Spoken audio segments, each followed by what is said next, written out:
السلام علیکم ورحمۃ اللہ وبرکاتہ۔ نحمدہ ونصلی علی رسولہ الکریم، اما بعد، اعوذ باللہ من الشیطان الرجیم، بسم اللہ الرحمن الرحیم۔ لقد کان لکم فی رسول اللہ اسوۃ حسنہ، صدق اللہ العظیم۔ درود شریف پڑھ لیجیے۔ اللہم صلی علی محمد وعلی آل محمد کما صلیت علی ابراہیم وعلی آل ابراہیم انک حمید مجید۔ اللہم بارک علی محمد وعلی آل محمد کما بارکت علی ابراہیم وعلی آل ابراہیم انک حمید مجید۔ مجھے امید ہے کہ آپ تمام ساتھی خیر و عافیت سے ہوں گے۔ اللہ تعالیٰ سب کو صحت مند رکھے۔ آج سے انشاءاللہ ہم بات کریں گے غزوہ بدر کے تعلق سے۔ ابھی تک ہجرت اور ہجرت کے بعد کی کچھ چیزیں آپ کے سامنے آ گئیں۔ ہجرت کا جو دوسرا سال ہے وہاں تک باتیں سامنے آ گئیں۔ دیکھیے، یہ جو غزوہ بدر ہے، دراصل یہ دین اسلام کا سب سے بڑا معرکہ تھا، کیونکہ یہاں سے اللہ تبارک و تعالیٰ نے دین اسلام کو سرفرازی اور شوکت عطا فرمائی اور کفار کو ذلت اور رسوائی یہاں سے دے دی۔ سارا کھیل پلٹ گیا جو اب تک چل رہا تھا مشرکین مکہ کی جانب سے، کہ وہ آہستہ آہستہ آہستہ آہستہ مسلمانوں پر حاوی ہی ہوتے چلے جا رہے تھے۔ اللہ تبارک و تعالیٰ نے غزوے کے وجہ سے، بدر کی وجہ سے ایسا معاملہ کھولا کہ پھر یہاں سے دین اسلام کو ترقی ہی ترقی ملتی رہی اور یہ لوگ رسوا ہی رسوا ہوتے رہے۔ دراصل بدر پر بات شروع کرنے سے پہلے چند ایک چیزیں ہیں جن کو سمجھ لینا ہمارے لیے بہت ضروری ہے۔ نمبر ایک، یہ بات تو یاد رکھیں کہ یہ جو جہاد ہوتا ہے، جہاد کا ایک بہت لوگوں نے غلط استعمال کیا ہے۔ کچھ غیر ایمان والوں نے بھی غلط استعمال کیا ہے اور کچھ ایمان والوں نے بھی غلط استعمال کیا ہے۔ دونوں ہی کی وضاحت کرنی بڑی ضروری ہے۔ غیر ایمان والوں نے جہاد کا لفظ لے کر کے اس کا اتنا مس یوز کیا کہ لوگوں نے اس کو دہشت گردی سمجھ لیا، حالانکہ دہشت گردی جہاد کے بالکل خلاف ہے۔ جہاں جہاد نہیں ہوتا وہاں دہشت گردی ہوتی ہے، اور جہاں دہشت گردی ہوتی ہے پھر وہاں جہاد نہ ہونے کی وجہ سے دہشت گردی ہوتی ہے۔ جہاد ایک بہت بڑا دین اسلام کا حصہ ہے۔ آپ اس کا اندازہ اس سے لگا لیں کہ 1857 کے ہمارے ہندوستان کے جو فریڈم فائٹر ہیں، فریڈم فائٹر علماء کرام، بڑے بڑے علماء اس میں نام آتے ہیں، یہ سارے جہاد کا انہوں نے فتویٰ دیا تھا اور جہادی کے ذریعے سے ہندوستان کو آزاد کرانے میں ان کا بڑا تعاون تھا، اور مسلمانوں نے ایک بہت بڑی مقدار میں اپنی گردنیں پیش کی ہندوستان کو آزاد کروانے کے لیے۔ اس کی وضاحت پھر کہیں اور، کیونکہ بہت لمبی چوڑی فہرست ہے علماء کرام کی۔ یہ بات اور ہے کہ خیانت کی وجہ سے آج ان کا تذکرہ نہیں آتا، لیکن اس کا یہ مطلب نہیں ہے کہ ہم بھی ذکر نہ کریں، انشاءاللہ ہم بھی ذکر کریں گے۔ تو ہندوستان کو آزاد کرانے میں جو تحریک آزادی ہوئی تھی مسلمانوں کی طرف سے، وہ جہاد کی وجہ سے ہوئی تھی۔ تو آج جہاد کو بدنام کرنے والے سوچ لیں ذرا، ہندوستان میں مسلمانوں کا کتنا بڑا کنٹریبیوشن ہے، کتنا بڑا حصہ ہے اس کی آزادی میں، اور وہ جہادی کی وجہ سے۔ بہرحال ایک غلط معاملہ تو غیر ایمان والوں کی طرف سے یہ ہوا کہ انہوں نے جہاد کو دہشت گردی، کیونکہ مین اسٹریم میڈیا، الیکٹرانک میڈیا جو چاہے کہہ دے، دن کو رات کہہ دے، رات کو دن کہہ دے، دنیا مانتی ہے۔ ان لوگوں نے اپنے اس عہدے کا، اپنے اس منصب کا، اپنی اس طاقت کا غلط فائدہ اٹھا کر کے بہت ساری چیزوں کو خلط مت کر کے دنیا کے سامنے پیش کیا ہے۔ کوئی لمبی چوڑی وضاحت نہیں ہے، دنیا ابھی ہندوستان کے حالات دیکھ لیں، ہمارے ملک کے کیا حالات چل رہے ہیں۔ مین اسٹریم میڈیا کی وجہ سے خراب ہے، سارا کھانا خراب ان کی وجہ سے۔ یہ ٹھیک ہو جائے تو حالات ٹھیک ہو جائیں۔ تو ایک کام تو انہوں نے یہ کیا، پتہ نہیں ایک کوئی تھا اینکر، نیوز اینکر، وہ تو جہاد کا ڈائیگرام لے کر کے آ گیا تھا، خبیث۔ اب غلطی ہماری، نمبر ایک غلطی یہ کہ ہم نے جہاد کیا نہیں، اس لیے لوگوں کو پتہ ہی نہیں جہاد ہوتا کیا ہے، اور نمبر دو کرتے نہیں تھے تو 7 لوگوں کے سامنے جہاد کی صحیح ڈیفینیشن بھی نہیں رکھی تاکہ لوگوں کو پتہ چلے کہ جہاد کیا ہوتا ہے۔ جہاد ہوتا ہے خبیث، مطلب میں مفہوم بتا رہا ہوں، ابھی میں ڈیفینیشن نہیں بتا رہا ہوں، لیکن یہی مفہوم ہے اس کا، یہی مطلب ہے اس کا۔ جتنے بھی خبیث لوگ ہوتے ہیں، غلط لوگ ہوتے ہیں، اور معاشرے کے اندر جن کی وجہ سے بدامنی پھیل رہی ہوتی ہے، ان کے خلاف جو ہے کوشش کی جاتی ہے، جیسے انگریزوں کے خلاف کی، ہندوستان کے اندر بدامنی پھیل رہی تھی، ان کی وجہ سے ہمارے اکابر علماء نے جہاد کا جو ہے ساتھ، جہاد کے ذریعے سے ان لوگوں کو بھگایا یہاں سے۔ بہت سارے غیر ایمان والے بھی تھے، لیکن ایمان والے بھی تھے، اور سارے وہ جہادی کی وجہ سے، ان کی جدوجہد کی وجہ سے، کوششوں کی وجہ سے یہ سارا معاملہ ہوا۔ تو مسلمانوں نے کیا غلطی کی؟ غیر ایمان والوں کی غلطی تو یہ کہ انہوں نے جہاد کو دہشت گردی بنا کر کے پیش کیا۔ مسلمانوں سے غلطی یہ ہوئی کہ مسلمانوں نے چند کچھ نیک اعمال کو، کچھ چلت پھرت کو جہاد کا نام دے کر کے سارے جہاد کے فضائل اور سارا جہاد کا ثواب اس نیک اعمال پر چسپاں کرنے کی کوشش کی۔ میں نام نہیں لیتا ورنہ مخالفت سمجھیں گے لوگ۔ ایک ہماری اس دنیا میں بہت بڑی مصیبت یہ ہے کہ اگر کوئی کام غلط کر رہا ہو، کوئی بے اصولی ہو رہی ہو، اس غلط کام پر تنقید کرو، اس بے اصولی کی وضاحت کرو، تو بجائے اس بے اصولی کو چھوڑنے کے، اس غلط کام کو ترک کرنے کے، وضاحت کرنے والے کو جو ہے کام کا مخالف سمجھا جاتا ہے۔ اللہ حفاظت فرمائے۔ اگر کوئی غلط نماز پڑھ رہا ہو اور میں یہ کہوں تمہاری نماز میں یہ غلطی ہے، کوتاہی ہے، تو کیا میں نماز کا مخالف ہوں؟ یہ منطق سمجھ میں آتی ہے کسی کو کہ اس بات میں کوئی لاجک ہے؟ کوئی لاجک نہیں ہے۔ تو بہرحال کام کے اندر کوئی غلطی ہو، کام کی مخالفت نہیں ہوتی غلطی کو ٹھیک کرنا. تو لہٰذا ہمارے یہاں بہت سارے دینی تحریکیں ہونی چاہیے، دینی تحریکیں، دینی کوششیں اور جدوجہد ہونی چاہیے، لیکن وہ جہاد نہیں ہے. نہ اس پر جہاد کا ثواب ملے گا، اور نہ اپنی ان تحریکوں کو چلانے کے لیے ان پر جہاد کے فضائل اور ان پر جہاد کی احادیث پڑھ کر سنانا اور اس کو جہاد تصور کرنا اور اس پر جہاد کا ثواب سمجھنا گمراہی ہے. یہ میرا لفظ یاد رکھیے گا، میری زبان ذرا لڑکھڑا نہیں رہی یہ بات کہتے ہوئے، یہ گمراہی ہے. اس کو مانوی تحریف کہتے ہیں. ایک ہوتا ہے قرآن کے الفاظ کو بدلنا اور ایک ہوتا ہے قرآن کے معنی کو بدل دینا. یہ معنی کو بدلنا زیادہ خطرناک ہے نا. قادیانیوں نے کیا کی؟ یہی تو کیا تھا، مانوی تحریف تو کی تھی. انہوں نے کون سے قرآن کے الفاظ بدل دیے؟ یہ کام قادیانی کرے تو غلط، ہم کریں تو ٹھیک. میری یہ بات سمجھ میں نہیں آتی. تو بھائی جہاد ہے.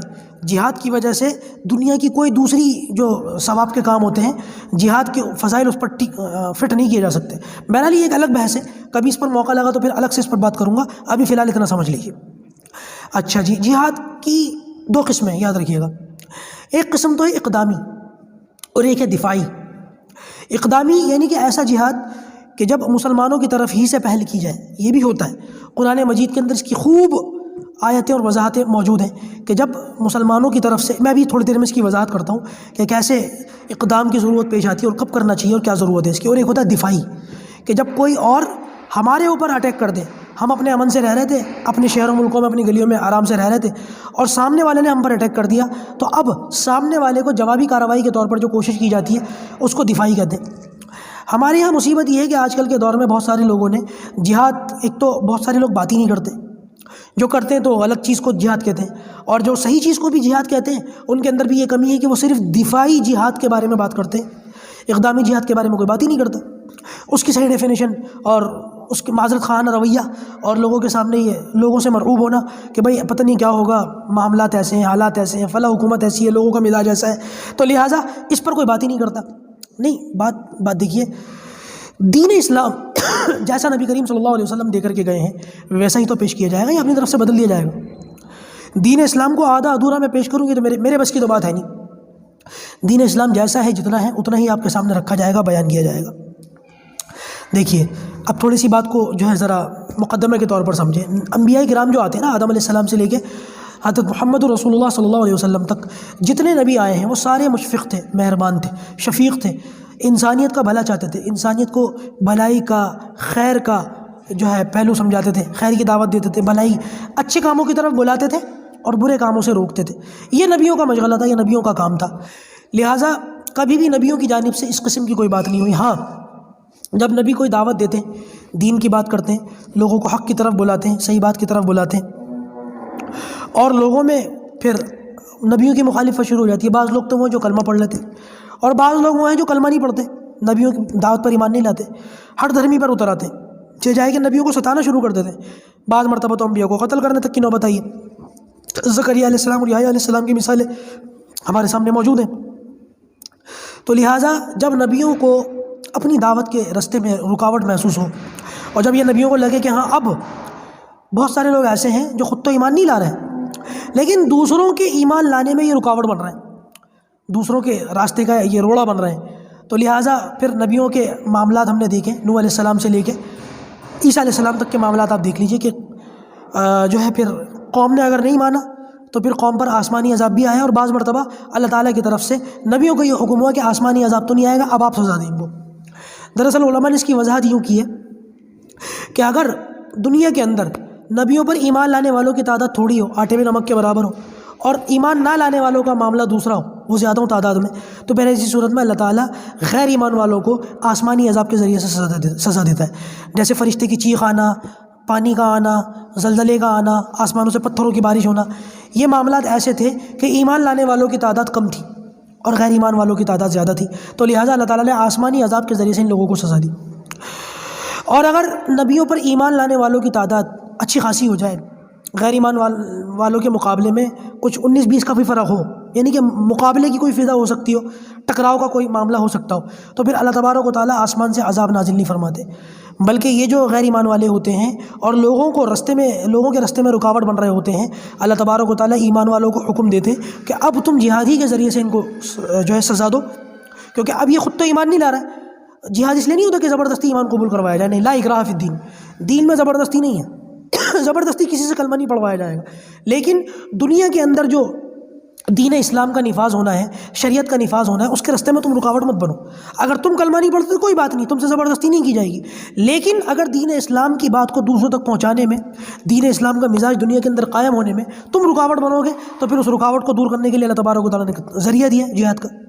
یہ ہوتا ہے معاملہ کہ جب بہت سارے لوگ حد سے گزر جائیں، دیکھیں دنیا کے اندر کیا حالات ہیں، لوگ نبی کریم صلی اللہ علیہ وسلم کا کارٹون بنا رہے ہیں، قرآن مجید کو جلا جلا کر کے ٹوائلٹوں میں بہا رہے ہیں، اور ہم لوگوں نے حکمتوں کا دامن پکڑ رکھا ہے، ہم لوگوں نے جو ہے پھر وہ صبر اور پتہ نہیں کس کس چیز کو، اپنی بزدلی کو حکمت اور مصلحت کا نام دے رکھا ہے۔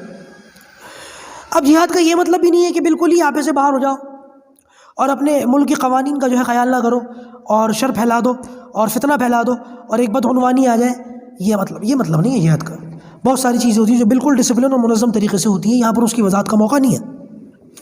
تو لہٰذا پھر یہی معاملہ ہے کہ مسلمان اگر تعداد کے اندر تھوڑے وہ برابر سرابر ہوں تو اللہ تبارک و تعالیٰ ان کے ذریعے سے پھر ان کو سزا دلوا دیں، اور اگر مسلمان جہاد وغیرہ کو ترک کر دیں اور غیر ایمان والوں کو، جو لوگوں کے راستے میں، ایک دیکھیے غیر ایمان والے بھی دو طرح کے ہوتے ہیں، ایک تو وہ ہوتا ہے جو ذرا جو ہے ہمارے ساتھ امن سے رہتا ہے، پیار محبت سے رہتا ہے، پڑوس ہمارے رہتا ہے، ہمارے کام آتا ہے، ہم اس کے کام آتے ہیں، ان کے خلاف جہاد نہیں ہے۔ جہاد تو ان کے خلاف ہے جو دین اسلام کے تعلق سے لوگوں کے اندر جو ہے غلط باتیں پھیلاتے ہوں اور دین اسلام کو بدنام کرتے ہوں، دین اسلام کا مذاق اڑاتے ہوں، شاعر اسلام کا مذاق اڑاتے ہوں۔ پھر ایسے لوگوں کے سد باب کے راستے کیا ہیں آپ مجھے بتا دیں؟ مسجد میں لا کے بات کریں گے یا ان کے لیے تہجد میں بیٹھ کے دعا کریں گے؟ ایسے نہیں ہوتا۔ جو لوگ کہتے ہیں لاتوں کے بت باتوں سے نہیں مانتے، یہ معاملہ ہے ان کا۔ چلیے بہرحال غزوہ بدر کے تعلق سے تو بات آج نہیں آ سکے گی، لیکن کچھ چیزیں جو غزوہ بدر سے پہلے پیش آئیں۔ دیکھیے جو بڑا مارکہ ہوا ہے وہ غزوہ بدر ہی ہوا ہے، لیکن اس مارکے سے پہلے 7-8 چھوٹے چھوٹے مارکے ہوتے رہے ہیں، ان کا ذکر میں آج کر دوں، پھر انشاءاللہ غزوہ بدر کے تعلق سے کل بات شروع ہو جائیں گی۔ نبی کریم صلی اللہ علیہ وسلم نے جب مدینہ میں ہجرت فرمائی ہے تو ہجرت فرمانے کے بعد نبی کریم صلی اللہ علیہ وسلم نے سب سے پہلا، دیکھیے 4 سریے ہوتے ہیں، سریے یا سریے بول سکتے ہیں، اور 4 جو ہیں وہ غزوات ہوئے ہیں۔ سریے کیا ہوتے ہیں اور غزوہ کیا ہوتا ہے؟ علماء نے فرمایا کہ سریہ اس کو کہتے ہیں جس میں نبی کریم صلی اللہ علیہ وسلم نے صحابہ کرام کی تعداد کو بھیجا ہو، خود اس میں نہ لے کر گئے، تشریف نہ لے کر کے گئے ہوں، اس کو سریہ بولتے ہیں۔ اور غزوہ اس کو کہتے ہیں جس میں نبی کریم صلی اللہ علیہ وسلم صحابہ کرام کے ساتھ خود بھی نکلے ہوں۔ تو 8 مارکے ہوئے ہیں غزوہ بدر سے پہلے، 4 اس میں سریے ہیں اور 4 اس میں جو ہے وہ غزوات ہیں۔ 4 معاملات ایسے جس میں نبی کریم صلی اللہ علیہ وسلم نے صحابہ کرام کو بھیجا، اور 4 مارکے ایسے جس میں نبی کریم صلی اللہ علیہ وسلم خود بھی تشریف لے گئے۔ میں 8 کا ذکر کر دوں آج پہلے۔ ہجرت کے 7 مہینے کے بعد رمضان کے مہینے میں نبی کریم صلی اللہ علیہ وسلم نے 12 تاریخ کو، رمضان کی 12 تاریخ تھی، 30 مہاجرین کو جمع کیا، اس میں انصار کوئی نہیں تھا، 30 مہاجرین کو جمع کیا اور حضرت حمزہ رضی اللہ تعالیٰ عنہ کو اس کا امیر بنایا، اور ان کو جو ہے ایک جگہ بھیجا سیف البحر کے نام سے۔ آپ نے بتا دیا تھا کہ وہاں ایک قافلہ ہے اور تجارتی قافلہ جس کو عام طور سے اس پر حملہ کر کے اس کو لوٹنے کا ارادہ تھا۔ تو حضرت حمزہ نکل گئے 30 لوگوں کو لے کر کے، اور وہاں پہنچ کر ان جن کے بارے میں نبی کریم صلی اللہ علیہ وسلم نے خبر دی تھی یہ لوگ مل گئے، صفیں بن گئی تھیں اور ایک طریقے سے مقابلہ شروع ہو گیا تھا، لیکن ایک بندے نے بیچ میں پڑھ کر اس کو جو ہے رکوا دیا، اور صفیں بننے کے بعد مقابلے کی نوبت نہیں آئی۔ ویسے ہی حضرت حمزہ اپنے 30 صحابہ کو لے کر، صلح وغیرہ ہو گئی تو 30 صحابہ کو لے کر یہ مدینہ واپس آ گئے۔ یہ پہلا غزوہ تھا، پہلا سریہ تھا، اور بیچ بچاؤ ہو گیا تھا، اور یہ قافلہ 300 لوگوں کا تھا، یہ 30 مہاجر تھے، یہ 300 لوگ تھے، لیکن بہرحال معاملہ ختم ہو گیا۔ دوسرا سریہ ہوا ہے حضرت عبیدہ بن حارث کا۔ نبی کریم صلی اللہ علیہ وسلم نے ان کو 60 یا 80 مہاجر، 60 تھے یا 80 تھے، لیکن ان میں بھی کوئی انصار نہیں تھا، ان کو نبی کریم صلی اللہ علیہ وسلم نے رابغ کی طرف روانہ فرمایا، اور ان کے بارے میں آتا ہے کہ وہ 200 لوگوں کا قافلہ تھا، اور رابغ پہنچ کر ان 200 لوگوں سے ان کی تھوڑی بہت مٹ بھیڑ ہوئی، یعنی کہ کچھ زبانی کلامی کہنے کچھ ہوا، اور پھر وہاں پر بھی درمیان میں وہاں کے کچھ لوگوں نے، مقامی لوگوں نے پڑھ کر جو ہے صلح کروا لی۔ اس سریے میں سعد بن ابی وقاص انہوں نے ایک تیر چلایا تھا، تو سب سے پہلا تیر دین اسلام کے لیے جو چلا ہے وہ سعد بن ابی وقاص کے ذریعے سے چلا ہے، اور یہاں پہ بھی لڑائی کی نوبت نہیں آئی، بس وہ بیچ میں کچھ لوگ پڑے تو یہ واپس آ گئے۔ تیسرا سریہ جو ہے وہ سعد بن ابی وقاص کا ہوا ہے۔ نبی کریم صلی اللہ علیہ وسلم نے ان کو 20 مہاجر بھیجے تھے، اس میں بھی کوئی انصاری صحابی نہیں تھے، 20 مہاجر صحابہ نبی کریم صلی اللہ علیہ وسلم کے ساتھ کیے، اور یہ پیدل چلتے ہوئے خرار یا خرار ایک جگہ ہے وہاں پہنچے، وہاں پڑاؤ ڈالا، لیکن وہاں پہنچ کر کے ان کو پتہ چلا کہ جس قافلے کے لیے یہ لوگ آئے تھے وہ تو بہت پہلے ہی نکل گیا یہاں سے، تو یہ پھر اس کو چھوڑ کر کے واپس مدینہ تشریف لے آئے۔ پھر چوتھے نمبر پر غزوہ ہوا ہے، غزوہ ابوا، جس میں نبی کریم صلی اللہ علیہ وسلم خود تشریف لے گئے۔ اس میں بھی 60 مہاجرین تھے اور انصار اس میں کوئی نہیں تھا۔ نبی کریم صلی اللہ علیہ وسلم نے 60 مہاجر صحابہ کو ساتھ لیا، اور سعد بن عبادہ یہ مدینے کے جو ہیں بہت بڑے سمجھے جاتے ہیں۔ نبی کریم صلی اللہ علیہ وسلم نے سعد بن عبادہ کو مدینہ کے اندر اپنی غیر موجودگی میں اپنا جانشین مقرر کیا، اور اس لشکر میں جو ہے وہ حضرت حمزہ رضی اللہ تعالیٰ عنہ ان کے ہاتھ میں جھنڈا دیا، اور ابوا پہنچے قافلے کی تلاش میں، کہ قافلہ تھا، اس کی خبر ملی تھی نبی کریم صلی اللہ علیہ وسلم کو۔ جب آپ وہاں پہنچے تو آپ کو پتہ چلا کہ قافلہ نکل گیا۔ اس قافلے کی اللہ کے رسول کو وحی کے ذریعے سے خبر ملی تھی، لیکن قافلہ نکل گیا تھا۔ تو نبی کریم صلی اللہ علیہ وسلم کا اس سفر میں بنو زمرہ ان سے ملاقات ہوئی، ان سے صلح ہوئی۔ بنو زمرہ سے یہ صلح ہوئی تھی کہ آج سے تم ہمارا ساتھ دو گے، تم ہمارے معاون ہو، اور ہمارے جو دشمن ہیں ان کا ساتھ نہیں دو گے، ان کی مدد نہیں کرو گے۔ تو بہرحال ان سے کچھ معاہدہ ہوا اور یہ مدینہ واپس آ گئے۔ 5ویں نمبر پر پھر غزوہ بوات ہوا ہے۔ اس میں نبی کریم صلی اللہ علیہ وسلم خود تشریف لے گئے، اور اس میں بھی وحی کے ذریعے سے نبی کریم صلی اللہ علیہ وسلم کو اطلاع ملی تھی۔ آپ صلی اللہ علیہ وسلم نے 200 صحابہ کرام کو ساتھ لیا۔ یہ وضاحت نہیں ملتی کہ اس میں انصار تھے یا نہیں، بس 200 کا لفظ ملتا ہے کہ 200 لوگوں کو ساتھ لیا، اور حضرت عثمان ابن مظعون کو، عثمان ابن مظعون یہ بہت پرانے صحابہ میں سے، انہوں نے حبشہ کی بھی ہجرت کی تھی اور پھر مدینہ کی بھی ہجرت کی۔ ان کو نبی کریم صلی اللہ علیہ وسلم نے مدینہ میں اپنا جانشین مقرر کیا اور بوات کی طرف تشریف لے گئے۔ وہاں پہنچ کر کے پتہ چلا کہ یہ قافلہ بہت پہلے ہی نکل گیا تھا۔ آپ صلی اللہ علیہ وسلم واپس، کیونکہ مقابلے کی پھر نوبت نہیں آئی، مدینہ واپس آ گئے۔ 6 نمبر پر نبی کریم صلی اللہ علیہ وسلم کو یہ غزوہ تھا، اور اس میں بھی اللہ کے رسول کو پتہ چلا تھا کہ مکے سے ایک قافلہ تجارت کے لیے شام جا رہا ہے۔ اس تجارتی قافلے کو خاص طور سے یاد رکھیے گا۔ ابو سفیان اس تجارتی قافلے کے امیر تھے، اس وقت تک مسلمان نہیں ہوئے تھے، بعد میں کلمہ پڑھا، انہوں نے فتح مکے کے موقع پر مسلمان ہوئے۔ ابو سفیان امیر معاویہ کے والد، ہندہ کے شوہر، بہت بڑا گھرانہ ہے یہ بھی ابو سفیان کا۔ اس وقت تک یہ ایمان نہیں لائے تھے، تو یہ مکے سے نکل کر شام جا رہے تھے۔ اس کو خاص طور سے یاد رکھیے گا، اس کو خاص طور سے یاد رکھیے گا، میں پھر کہہ رہا ہوں، اس کو خاص طور سے یاد رکھیے گا۔ نبی کریم صلی اللہ علیہ وسلم کو معلوم ہوا کہ مکہ سے تجارتی قافلہ ابو سفیان کی کارکردگی میں شام کی طرف کے لیے روانہ ہو رہا ہے۔ آپ صلی اللہ علیہ وسلم نے جو ہے وہ 20 لوگوں کو ساتھ لیا اور نکلے ان کے تعاقب میں۔ ایک صحابی تھے ابو سلمہ، نبی کریم صلی اللہ علیہ وسلم نے مدینہ منورہ کے اندر ان کو اپنا قائم مقام بنایا اور ابو سفیان کے قافلے کے پیچھے نکلے۔ لیکن نبی کریم صلی اللہ علیہ وسلم کو پتہ چلا کہ یہ قافلہ جو مکے سے نکلا تھا کافی پہلے ہی شام کی طرف آگے جا چکا ہے، اتنا آگے جا چکا ہے کہ اب اس کے پیچھے جانا اور اس کو پکڑنا تقریباً ناممکن ہے۔ تو نبی کریم صلی اللہ علیہ وسلم واپس آ گئے مدینہ منورہ۔ اس کے بعد 7ویں نمبر پر بدر اولا، جس جگہ بدر ہوا ہے نا اسی مقام پر بدر کے پاس یہ معاملہ ہوا۔ نبی کریم صلی اللہ علیہ وسلم نے جو ہے یہ معاملہ ایسا ہوا کہ ایک قرص بن جابر، ایک شخص تھا قرص بن جابر، اس نے مدینہ کے اندر، نبی کریم صلی اللہ علیہ وسلم یہ عشیرہ سے واپس آئے تھے، جو 6 نمبر پر میں نے بتایا ابو سفیان کے قافلے کے پیچھے گئے تھے نا، ہوا کچھ نہیں بس واپس آ گئے۔ تو واپس آئے ہی تھے، 10 دن ہوئے تھے واپس آئے ہوئے، یا 10واں دن تھا واپس آتے ہوئے، بہرحال جو بھی تھا۔ نبی کریم صلی اللہ علیہ وسلم ابھی مدینہ کے اندر آئے ہی تھے کہ ایک شخص نے رات کے اندر بزدلی کا ثبوت دیا قرص بن جابر نے کہ مدینہ کے اندر چھاپہ مار کارروائی کی اور کچھ اونٹ اور کچھ بکریاں اٹھا کر کے لے گیا۔ نبی کریم صلی اللہ علیہ وسلم تقریباً 30 صحابہ کرام کو لے کر اس کے تعاقب میں بدر تک گئے، لیکن پتہ یہ چلا کہ یہ نکلنے میں کامیاب ہو گیا اور نبی کریم صلی اللہ علیہ وسلم پھر جو ہے وہ واپس آ گئے۔ اس نے شب خون مار کیا تھا، یعنی کہ رات کے اندھیرے میں بزدلانہ کارروائی، اور نبی کریم صلی اللہ علیہ وسلم جو ہے پھر وہ واپس آ گئے۔ پھر 8ویں نمبر پر ایک معاملہ پیش آیا، یہ سریہ تھا۔ نبی کریم صلی اللہ علیہ وسلم نے حضرت عبداللہ بن جحش رضی اللہ تعالیٰ عنہ کو جو ہے وہ 12 مہاجر دیے اور ان کو ایک خط دیا، اور خط دے کر کے ان سے یہ کہا کہ یہ 2 دن تک تم چلتے چلے جاؤ اور 2 دن کے بعد میرا یہ خط کھول کر کے دیکھنا، اور جو اس خط میں لکھا ہوا وہ پڑھنا، خود بھی عمل کرنا اور لوگوں کو بھی عمل کروانا، لیکن زبردستی مت کرنا، عمل کریں تو ٹھیک ہے، نہ کریں تو پھر جانے دینا۔ جو 12 ان کے ساتھ ساتھی تھے، تو کہتے ہیں کہ یہ 12 لوگوں کو لے کر کے نکلے، 2 دن سفر کیا۔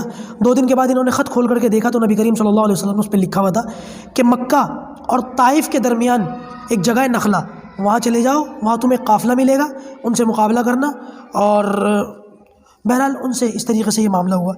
ان لوگوں نے اپنے 12 لوگوں سے کہا کہ نبی کریم صلی اللہ علیہ وسلم نے اس میں یہ کہا تھا کہ چاہو تو عمل کرو، چاہو تو تمہیں اجازت ہے۔ تو انہوں نے کہا نہیں، ہم عمل کریں گے اور ہم نہیں جانا چاہتے، ہم لوگ بالکل اس بات پر راضی ہیں کہ ہم ساتھ چلیں گے۔ تو یہ 12 کے 12 لوگ اور عبداللہ ابن جحش جو ہے نخلا پہنچے۔ وہاں پہنچ کر انہوں نے انتظار کیا، لیکن نخلا پہنچنے سے پہلے ان کے 2 ساتھی تھے، سعد اور عقبہ، یہ دونوں صحابہ کھو گئے۔ ان کا اونٹ کہیں اور چلا گیا تو ان کو رستہ نہیں ملا، یہ لوگ نکل گئے وہاں سے۔ جب یہ لوگ نکل گئے اور کھو گئے، یہ الگ ہو گئے، تو یہ باقی کے 10-11 لوگ بچے تھے۔ اور مہینہ ایسا تھا کہ غالباً رجب کا مہینہ تھا، کہ اس میں جو ہے وہ حرمت والا مہینہ تھا، جس میں ڈاکے ڈالنا، قتل کرنا، لڑائی کرنا عربوں کے اندر منع تھا۔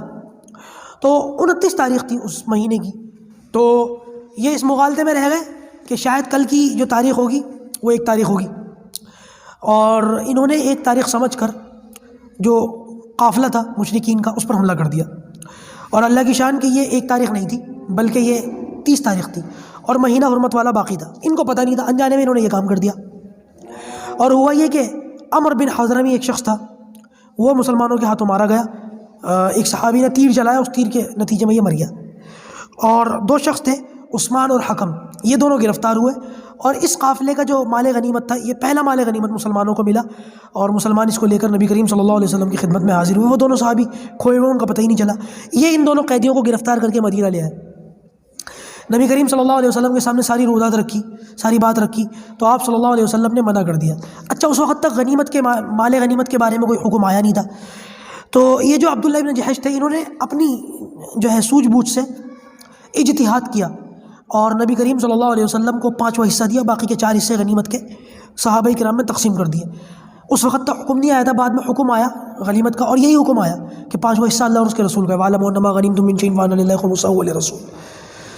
تو یہ نبی کریم صلی اللہ علیہ وسلم کو جب پتہ چلا کہ یہ مال غنیمت لے کر کے آئے ہیں، اور یہ معاملہ ہوا تھا، آپ صلی اللہ علیہ وسلم نے لینے سے منع کر دیا کہ ایک تو تم نے جو ہے وہ حرمت والے مہینے میں قتال کیا، اور اوپر سے مال غنیمت بھی لے کر کے آئے، اللہ تعالیٰ کی طرف سے کوئی حکم آیا نہیں، لہٰذا میں نہیں لیتا۔ مدینے کے یہودیوں نے اور کچھ بت پرست مشرکین نے شور مچانا شروع کر دیا کہ انہوں نے تو، ان کے نبی نے تو حرمت والے مہینے میں قتل و قتال کرنے کی اجازت دے دی، تو حرمت والے مہینے میں بھی لڑائیاں شروع کر دیتے۔ جب یہ باتیں آئیں تو اللہ تعالیٰ نے آیت نازل فرمائی، یسألونک عن الشہر الحرام قتال فیہ قل قتال فیہ کبیر۔ یہ آپ سے پوچھتے ہیں کہ حرمت والے مہینے میں قتال کرنا کیسا ہے، قل قتال فیہ کبیر، آپ کہہ دیجیے کہ واقعی حرمت والے مہینوں میں قتال کرنا بہت بڑا گناہ ہے۔ وصد عن سبیل اللہ وکفر بہ والمسجد الحرام، یہ جان بوجھ کر کرنا گناہ ہے، انجانے میں گناہ نہیں ہے۔ اور اس سے بڑے بڑے گناہ اللہ کے راستے سے روکنا اور حرم والوں کو حرم سے نکالنا، یہ اس سے بڑے بڑے گناہ اللہ تعالیٰ کے نزدیک۔ تو بہرحال اس میں صحابہ کرام کی برات تھی، اور اللہ تعالیٰ نے ایک طریقے سے وضاحت کر دی کہ ان لوگوں نے جو کچھ کیا انجانے میں کیا، کوئی مسئلہ نہیں ہے۔ تو بعد میں عبداللہ ابن جحش نے اللہ کے رسول سے پوچھا، یا رسول اللہ، کیا ہمیں اللہ تعالیٰ کے یہاں سے ثواب کی امید رکھنی چاہیے اس پر؟ تو نبی کریم صلی اللہ علیہ وسلم نے پھر وہ فرمایا کہ ایک اور آیت نازل ہوئی، ان الذین آمنوا والذین ہاجروا وجاہدوا باموالہم وانفسہم فی سبیل اللہ اعظم درجۃ عند اللہ واولئک هم الفائزون۔ اس میں ثواب کی بشارت تھی کہ اللہ تعالیٰ کے یہاں سے تمہیں بڑا جو ہے ثواب کی امید ہونی چاہیے۔ اچھا جی، ہوا یہ کہ یہ دو قیدی تھے، عثمان اور حکم، مشرکین کی طرف سے آئے تھے قید ہو کر کے۔ تو مشرکین مکہ نے ان دونوں کے لیے فدیہ بھیجا۔ آپ صلی اللہ علیہ وسلم کے پاس جو لوگ آئے تھے ان کا فدیہ لے کر آپ نے منع فرما دیا کہ میں ان کا فدیہ لے کر ان کو چھوڑوں گا نہیں۔ کیوں؟ اس لیے کہ سعد اور عقبہ میرے جو 2 ساتھی ہیں وہ اس سفر میں تھے، اور وہ دونوں لاپتہ ہیں، کہاں ہیں کچھ نہیں پتہ۔ مجھے یہ خوف ہے کہ کہیں اگر وہ تمہارے ہاتھ آ گئے تو تم ان کو قتل کر دو گے۔ اگر تم نے ان دونوں کو قتل کیا تو میں ان دونوں کو قتل کروں گا اس کے بدلے میں، لہٰذا جب تک وہ میرے دونوں ساتھی صحیح سلامت مجھ تک نہیں پہنچتے ان دونوں کو میں آزاد نہیں کروں گا۔ لیکن علماء نے لکھا کہ سعد اور عقبہ یہ دونوں کے دونوں صحابہ صحیح وقت پر صحیح سلامت نبی کریم صلی اللہ علیہ وسلم کے پاس پہنچ گئے۔ آپ صلی اللہ علیہ وسلم نے عثمان اور حکم ان دونوں کا فدیہ لے کر ان کو چھوڑ دیا۔ عثمان تو مکہ چلا گیا اور وہیں پر جا کر کافر ہونے کی حالت میں مرا، لیکن یہ جو حکم تھے جیسے ہی ان کا فدیہ ملا اور یہ آزاد ہوئے تو انہوں نے مکہ جانے کے بجائے مدینہ ہی میں رہنا پسند کیا اور اسلام لے آئے، اور بیر معونہ ایک جگہ ہے وہاں اس تحریک کے اندر گئے تھے اور اس کے اندر ان کا انتقال ہوا، شہید ہوئے، اور بڑے صحابہ کرام کے اندر ان کا شمار ہوتا ہے رضی اللہ تعالیٰ عنہم۔ تو یہ تھوڑا سا سریہ اور جو غزوات تھے بدر سے پہلے 7-8 تحریکیں تھیں ان کا ذکر آج آ گیا آپ کے سامنے۔ انشاءاللہ اس سے آگے کی وضاحت جو ہے باقاعدہ غزوہ بدر کی باقاعدہ جو شروعات ہے انشاءاللہ اس کی وضاحت کل سے آپ حضرات کے سامنے آئے گی۔ اللہ پاک ہم سب کو کہنے سننے سے زیادہ عمل کرنے کی توفیق عطا فرمائے۔ وآخر دعوانا الحمدللہ رب العالمین۔